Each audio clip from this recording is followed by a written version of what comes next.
So which one would you prefer? Gain $100 or lose $100? Welcome back to another Friday Sales Tip with me, Jason Duncan, and results through integrity. So I want to talk to you today about the concept of loss aversion.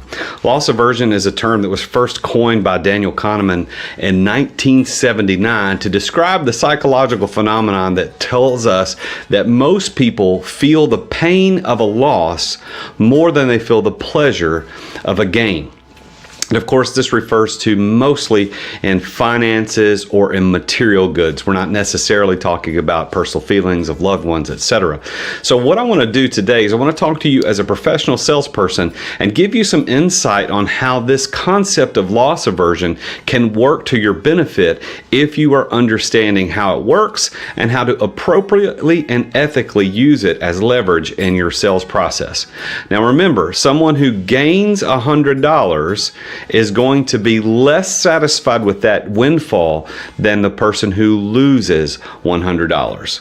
Now, you may not believe me, but I want you to think about this for a moment. If right now, if I told you that $1,000 had just been siphoned out of your bank account, you just lost $1,000, how would you feel?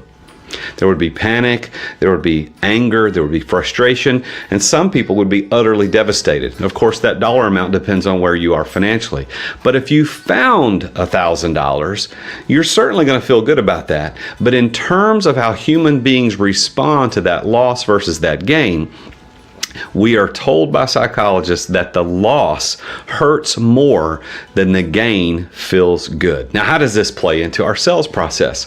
Well, many times as salespeople, we're out there trying to tell our customers how much they're going to get by buying from us, how much they're going to get. Oh, think about all the features and benefits, but we don't ever tell them what they're going to lose if they don't do it. If you want to be better and close more deals, you might want to spend more time telling them what they would lose if they don't do it than what they're going to gain if they do it, right? Now, again, I want to stress that results through integrity teaches that you must have integrity throughout your sales process. So you can't be a fear mongerer. You can't go in there and try to scare them into doing business with you because that's not ethical. But you do need to understand how loss aversion can work to your favor in sales.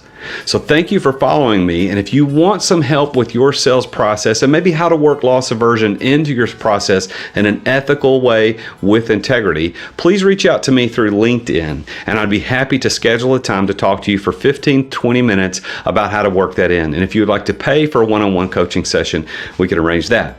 If you want to follow me for just more kind of personal content, you can follow me on LinkedIn, on Instagram, either place at The Real Jason Duncan. And what I would really love for you to do is subscribe to my YouTube channel. I put out content every Friday on Friday Sales Tips, and every Monday or Tuesday I put out a video content on the 7 habits of highly effective people. Now, if you don't subscribe, what you may be losing out on is closing that next deal. Isn't that what you want? I don't know if that loss aversion technique worked with you, but I'm sure you and I could work together to make sure that you can use it in your process where it actually works. Thank you for following. Thank you for tuning in this week. And remember, Jesus is King.